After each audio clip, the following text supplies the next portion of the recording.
Hello guys and hello classmate. I am your reporting today. I am Charlie Bagunsan.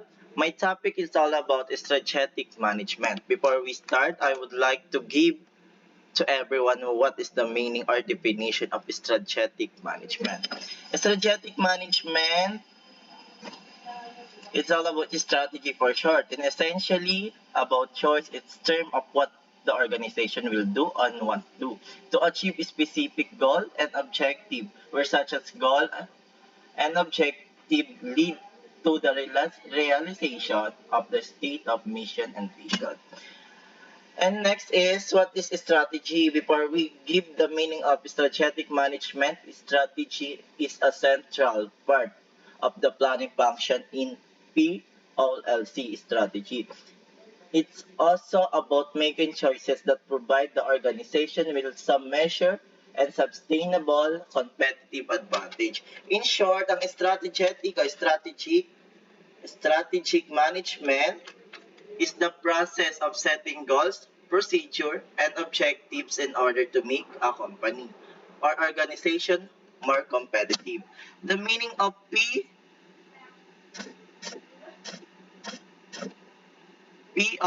POLC, in short, planning, organization, leading, and controlling. Planning, ang pumapasok sa planning is the function of management that involves setting, objective, and determining a course of action for achieving those objectives. In short, ang pumapasok dito is vision and mission, strategic goals, and objective. The next is organizing. Organizing, it's all about function of management that involve development of organizational structure and allocating human resources to ensure accomplishment of objective. Ang mga pumapasok naman dito sa organizing is organization design, culture, and social network. The next is leading. Leading is involved of social and informal courses, influence that you use to inspire action taking by others. Ang pumapasok naman sa leading is ito naman pong leadership, decision making, communication, group or teams, and motivation. The last is controlling. Controlling is all about involved ensuring that performance does not deviate from standard. Ang pumapasok naman dito sa controlling, itong system process, strategic human resources. The next is strategic of POLC, planning organization, planning, organizing, leading, and control. Before that, I would like to explain to you what is strategy formula and strategy implementation. Strategy formulation, it's all about that the process business undergo to development and to execute business strategy. In short, could help in the process your team toward achieving your share goal. In this article, we discuss the different level of strategy formulation and we offer steps and tips to execute a successful strategy formulation. That is the meaning of strategy formulation. Strategy implementation naman, it's all about process of turning plans into action to reach business goal and objective. In the other word, in short, it's the arts of getting stuff done. The next is, this is using the planning to start with vision and mission and concludes with setting goals and objective. In between in the critical role played by strategy, especially the strategy captured by communication, how vision and mission will be to achieve and set forth the goal of objectives needed and this demo create that organization and on right part at achieving teams. In short, at this point, even the term of strategy formulation, there are two aspects strategizing that should be recognized. The next is approach to strategy. Approach to a strategic management, there are two main approach to strategic management, prescriptive and descriptive. This prescriptive, it's all about approach the strategy management focus to how strategy should be development. Why descriptive? It's all about approach, focus on how strategy should be put into the practice. In short, the perspective model, it's more top-down based on is SWOT analysis. The descriptive is a model more guiding to experimenting with different methods to find solution and learning from the experience.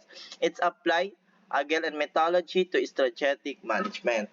The next is type of strategy management. Type of strategy. One way to thinking about strategy management, when I share to explain to you, is strategic. Strategic management. It's a process of setting goals, procedure, and objective in order to make a company or organization more competitive. In short, this is the type of strategy, the business strategy, the operational strategy, transformational strategy. Business strategy is high-level plan where you outline how your organization will achieve an objective. Operational strategies are much more specific plans where the details what action to take to achieve the desired result.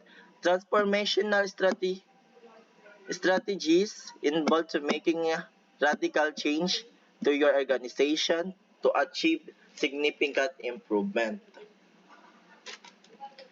In short, the role of Flake works start with the planning. Planning related to what? Synonymous. Synonymous with strategic management. The concept strategic management is respect what firm is doing to achieve its mission and vision as seen, but its achievement of is to inspired goal and objectives. 5 step strategic management process. The first is define direction. Identifying the direction and specific goal, and essentially status strategic management process. This step involved identifying goals and determining what needs to happen to achieve them. The next is number 2, analyze and current situation. The second step is analyzing the and research. Using tools and like SWOT analysis and examining organization resources include budget, time, people or staff, and more you will gain better understanding on how to leverage that working that get rid of why, what not. The third is outline the strategy of plan of action. The next formulating strategy and plan action based on situational analysis. This step involved of crafting and specific and realistic plan to help organization achieve its goal. The next is execute the plan.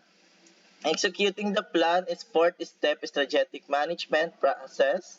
The step involves putting the plan into the action and monitoring its progress. You may have to adjust the plan or circumstances, change especially if you take a more descriptive approach to strategy. The last is evaluate the plan. Evaluation is the fifth final step of strategic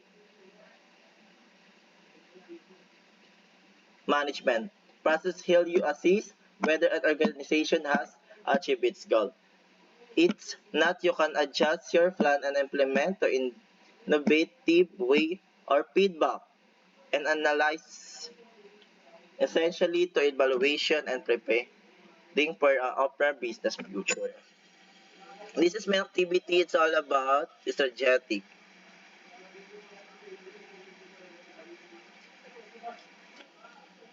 Please complete the sentences.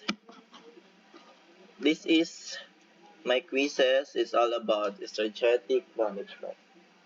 Thanks to listen and to understand based on my reporting. Thank you guys.